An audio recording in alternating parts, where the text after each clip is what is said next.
everybody. Foundations TV is extremely excited tonight to be actually coming out of our own studio and visiting a different studio.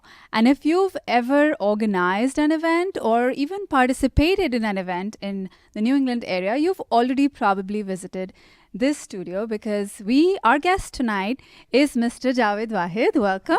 Well, my pleasure. I enjoy being here. Thank you. Thank you. So as you can see, we've managed to bring him in front of the camera, the person who's always seen behind the camera. You know, he's not only the backbone of all the events, but he's also a perfectionist. So most of the times I've seen him tweaking the ports and the knobs, trying to fine tune the sound for hours at a stretch, just to make sure that the sound for every event is just right, just the way he would like to hear it. So he's a very, very dedicated person. Honestly, I've seen you. I appreciate that. It's a lot of work. Yes, absolutely. Yes, absolutely. I'm sure. It's a lot of work, as he said. It's a lot of dedication, requires a lot of passion to be doing something like that. Labor of love. Yes. Absolutely labor of love. Yes. So I can see that you're in love with music. and that actually brings us to our first question. Talking of love for music, I want to understand, what is your motivation to dedicate a whole room just for musical events? Because there's not only events that you participate in or help out with as a sound engineer, but you also host a lot of events here in the studio. So music has always been a passion for me. And while I was never formally trained in music as a child, I always found that music stirred something within me, a passion. It gave me a tremendous sense of peace. In my opinion, the joy of music is really multiplied the more you can share it with people. I think music is something that should be shared. It's a group activity. Listening to music alone is interesting, but it's really the pleasure comes from sharing. And to share it, you need a room, a studio, and hence I built a studio so I could share music with anyone who's interested in listening. Beautiful, beautiful. So I couldn't agree more with the joy of music comes with sharing. The more, the merrier. And that's what it is. The more, the merrier. So Jawed ji is not only the most sought after sound engineer in the area, he is also a very compassionate and a very sensitive and a respectful human being. And I think that's what differentiates you, and that's what makes you yes, of course. And that's what makes you the most sought after sound engineer for most events here.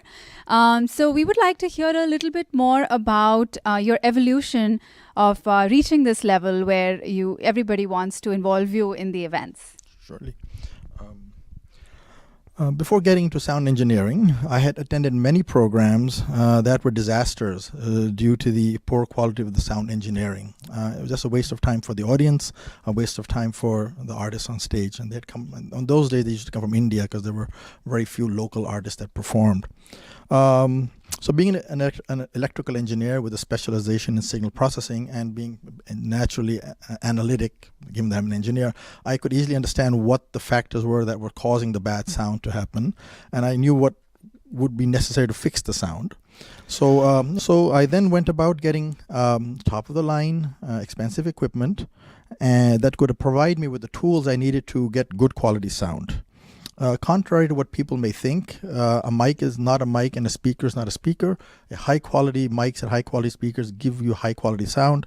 If you buy the cheap mics and the cheap speakers, you're actually going to get very poor sound. And people just don't seem to understand that factor. So apart from my engineering background, which really helped me understand what leads to good quality sound, I have also extensively read on sound engineering techniques. I read articles on the internet all the time on good mixing techniques, poor mixing techniques, and I'm constantly learning. So I'm incorporating that into so every event I go to, I do something a little differently based on what I've learned. So I think, life is always learning, and I'm always learning sound engineering. Excellent. So you've definitely shared the technical aspects of it, that, you have to go with the high quality equipment and you have to have a good knowledge about it. But I think there's something else to it, which is the magic wand that you hold. There's a little bit of black magic. It's understanding, yes. It's if you give 3 people the same ingredients to cook, the output is not going to be very different. Somebody will produce a very tasty dish, and somebody will produce a very disastrous dish, right? So I do agree. There's something. There's a black art to it. Yes, so there's a personal touch, and I think you touched upon it a little bit, that every event you do something slightly different, and you keep learning, and it's an experience, and it's an evolution in itself, and it's a process that continues to evolve. So speaking of events, how soon do you recommend people contact you when they are trying to organize an event? Actually, many event organizers first contact me for my available dates and the venue for their available dates, and then they pick a date where we're both available at the same time. So basically, I get involved before the event, or actually while the event is still a concept, because if they start the event and I'm not available, that for them could be a problem. So here's a cue for everybody who's thinking of organizing an event in this area. Get him involved early.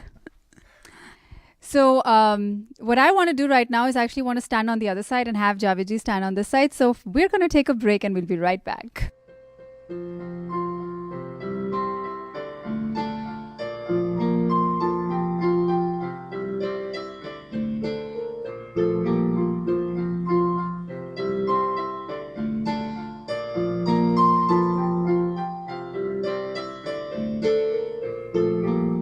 Welcome back, and now I'm on the right-hand side, and I have a question for Jawed ji. Could you please share something about the event coming up on September 7th, which is Sahib Bibi or Guru Dutt?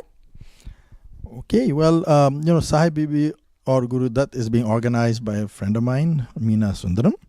And I've known Meena for 4 years now, maybe even more. My memory is really bad that way. We were introduced by our common teacher, Warren Sanders. When Meena was looking to do an event back then, she needed somebody for sound, and Warren knows I do sound. So he said, yeah, if you want to do sound, contact Jawed. Right? And that's how we got to know each other. And we've been doing programs ever since. And so when Meena said, oh, I'm planning an event based on the life of Guru Dutt, I said, the fact that I'm going to do your sound is a given, but this is such an intriguing project that I'd like to get involved with something more than just showing up and do the sound. So I'm helping out with some of the AV and a lot of the technical infrastructure she needs to put this event on, because when you come to the event, you'll find that there's a lot of interesting things that are happening that don't happen at other events, and you need a lot of technical support to make that happen. But we'll find it out when you come to the event. So we have some surprises put in place for September 7th. So this is actually a good point to invite everybody, whoever's listening, to save the date for September 7th. I know it's a few months in advance, but this is the time you should reserve that date for an excellent event, which has some surprises in as well. So it'll really make an interesting program. You'll really enjoy the new things we're going to present, and we're going to present some of the material to you. Excellent. Looking forward to it. So working with different people and at different locations, different auditoriums with different sound systems, all the different setups, I'm sure there's a lot of challenges that you have faced. So we'd like to hear a little bit about those challenges. Okay, well, one of the things that I never do or very rarely do is use the in-house sound system, because I don't know what the quality is, and if there's a problem with it, I don't know how to fix it. Whereas with my own equipment, I know exactly how to manage it, control it, and I know how, if there's an issue, I can resolve it. I've been doing a lot of programs in most of these auditoriums, and in some of them, like Keef Tech, I've been doing many programs. So the staff there knows me very well by first name, and they're very helpful. They help me unload stuff. They'll help me load stuff at the end of the day. If it's a little late, they don't mind if I stay beyond the time, and they're usually a friendly bunch. The only real challenge I have is if I go to a new venue where I've never done an event before. The staff invariably is very helpful. That's never a problem. I've never run into an auditorium where the staff wasn't helpful. But in new auditorium, there's always a challenge of how to optimally lay out my sound equipment. And that's from the placement of my mixer, the placement of the speakers, how I run the wiring. And then the most importantly is every auditorium has a unique sound profile. And I need to equalize the sound profile for that auditorium. And that takes a little while. For the auditoriums that are already done, I already know what the sound profile is, and easy for me to dial in my mixer to that auditorium. For a new one, it takes a little bit longer, but I can manage that. So I have a lot of high-tech tools to help me. Thank you. So in 2 words, he's the expert. Thank you. So since we've been talking about so much work that is involved, we decided to sit down and ask him the next question, which is how long does it actually take you to set up the sound before the event, on the day of the event?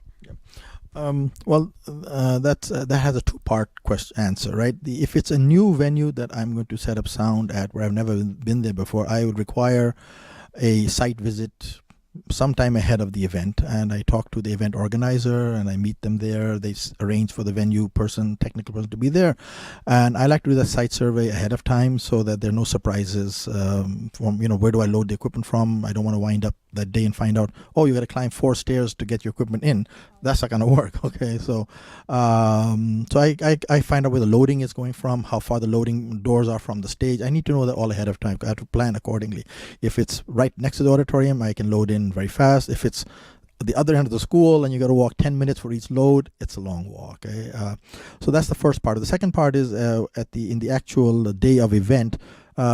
That's dependent on the what's being performed. If it's a large group, like a large band that we did, like Jawed Wahid, that took me many hours to do because you have to set up 30 lines had to be set up for that event. For a small event, maybe a couple of singers, it could be less. But typically, Jawed Wahid was like 5-6 hours of setup spread over 2 days, including a sound check with the artist. For a smaller event, 2-3 hours is usually more than enough to do a sound check. So I'm usually there at minimum 2 hours before an event, usually more common 3 hours, and then I'm there usually 2 hours after the event because I have to then pack up all my equipment and load up the van and leave. So I'm always the first to arrive and the last to leave. So it's really not as easy as it looks. We kind of assume when we go to a good show and we enjoy it and we come right out, we assume that the sound was excellent, it didn't bother our ears, and everything went fine. But we don't realize that to create a sound that doesn't bother the ears and actually brings out the beauty of music, there is so much dedication and so much sincerity of work that goes in behind the scenes as well. So speaking of dedication and speaking of sincerity and so much hard work that goes in behind the scenes, I'm sure there's a lot of people who are listening to this interview and who are looking up to you and thinking, what can I do to be where he is today? And we'd love to hear what your advice and your tips are for people who are looking to follow your footsteps. Okay, first of all, I should let everyone know that sound engineering is not for everyone. Contrary to what people believe, that you just turn a couple of mics on and how difficult can it be, it's not that simple. It's just like saying, can everybody be a good cook or can everybody be a good singer? No, you can't. You might learn the words of the song, but if you don't have in the vocal quality, you can't be a good singer, right? If you don't have that knack for cooking, similar with sound engineering, it requires a certain knack, understanding of how things work.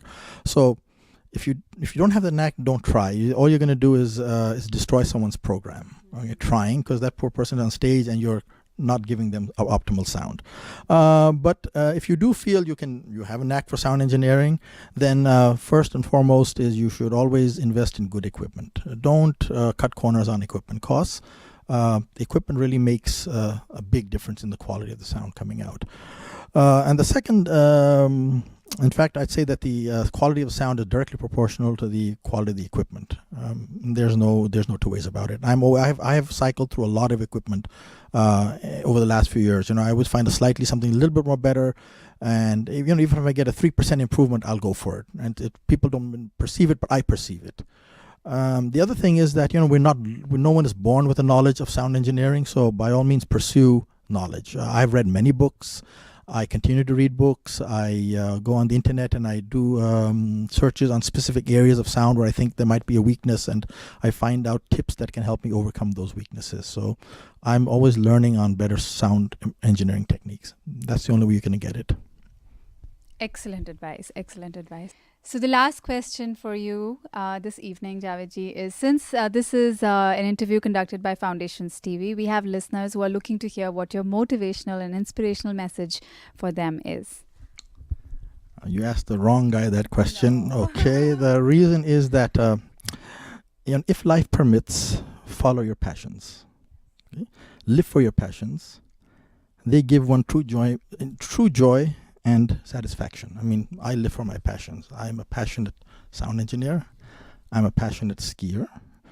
I ski 2 to 3 times a week during the season, much to my wife's chagrin. I go out west to ski, so I follow my passion. I'm a passionate bicycle rider. I'm a passionate motorcycler. I'm a passionate sports car person. So I'm passionate and I follow my passions and I love it, right? So follow your passion, but you have to balance that off with a reality of life. So you have to make sure that your life is also under control. You have a roof over your head, and just balance it off. But don't drop your passions. People tend to drop that very early, and they become workaholics. And I'm the other side. I'm a passionaholic, and I work just enough to keep my passions going. That's my advice. Very nice, very nice. This is all surprise to me, all the things that you do. You live by the words that you believe in, and that's the whole essence of life, to be able to maintain that balance where you do what you need to do, but you also are able to find time to do the things that you want to do. I think that is really, really excellent message, a takeaway from this interview. And I'm definitely going to walk out, thinking, what am I going to do tomorrow? Is it going to be what I need to do, or what is things that I want to do? So we're going to try and balance that out, and I'm sure everybody will enjoy this interview just as much as we enjoyed doing it. Thank you so much for your time and for hosting us here in your studio. My pleasure, absolutely. and best of luck to you on your foundation's TV. Thank you. Yes. Thank you so much. And on our way out, we're actually going to take some of your advice on the sound.